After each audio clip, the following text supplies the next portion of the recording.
It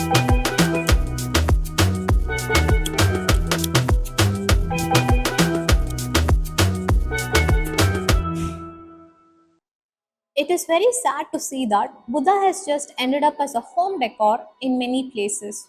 Especially in the elite culture, it has become a trend to gift Buddhist statues or to decorate the houses with Buddhist icons either in the lawns or in the living rooms. It is also a pity that many people link Buddhism to calmness and meditation, but it is a very smaller part of that religion. Have you ever wondered what the Buddha really tried to teach the world? So here I am today going to talk about the book What the Buddha Thought by Valpola Rahula, a Sri Lankan monk. In this book, the author talks about a fascinating religion that questioned God and religious practices of its time. Before reading this book, I always thought that Buddha might have been a name of a person or a title given to a person by his followers. But through this book, I came to know that Buddha is not any person. The truth is, any person can become Buddha. Surprisingly, I also discovered that, not discovered, I think that, most of our moral science books that we have read in school must have been adopted from Buddhist teachings. I'll tell you why at the later part of this video. Anyways, this book, What the Buddha Thought, consists of a brief summary of the Four Noble Truths and the Eightfold Path preached by Buddha to his followers. Not only that, it also contains some anecdotes and some conversations Buddha that had with his followers. So let's talk about these Four Noble Truths first. The first noble truth is dukkha, which means impermanence or imperfection. The second true noble truth is samudaya, which means the origin of dukkha, the origin of this imperfection and suffering. The third noble truth is nirodha, which means the cessation of dukkha, which is the end of the suffering. Now this might all be confusing. I'll just try to put it into simple terms. So Buddha says that uh, once a man starts desiring for a thing, that's when suffering originates in his life. So he says that once you give up all these desires, you will attain nirvana, which is the highest form of being a human being.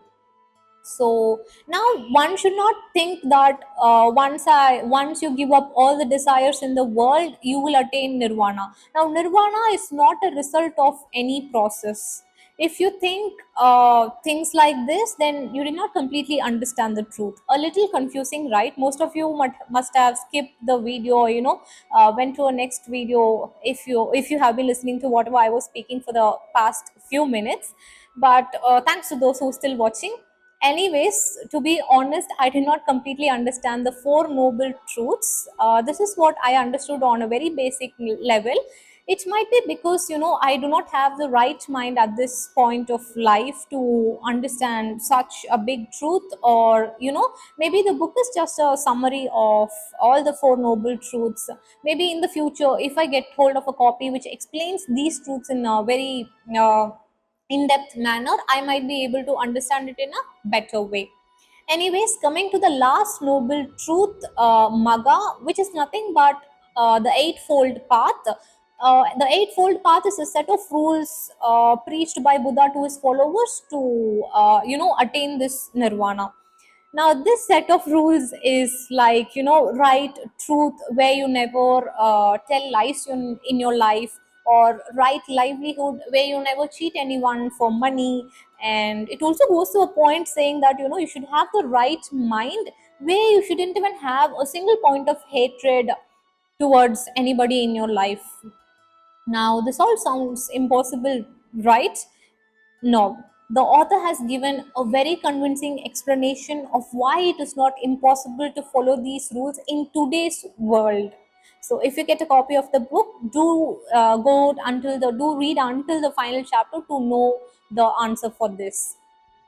Importantly, I do not want to talk about just moral science and rules and set of philosophies and shrink Buddhism just to as a moral science book. No, Buddhism is more.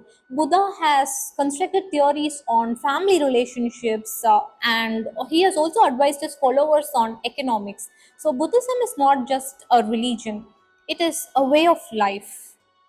Finally, I would like to share what I loved about Buddhism after reading this book.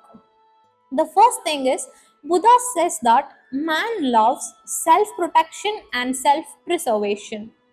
For self protection, he created God to keep him safe from the dangers, just like a child, clings to its mother.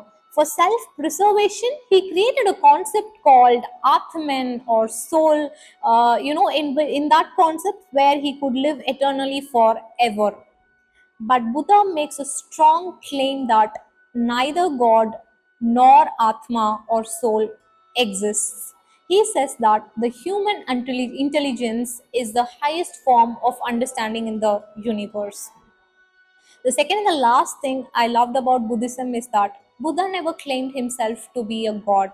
He never asked his followers to just blindly follow whatever he said. He always encouraged his followers to ask doubts and understand whatever he thought. Not only that, he asked them not to accept anything until they are not convinced or until they don't feel any logic about it.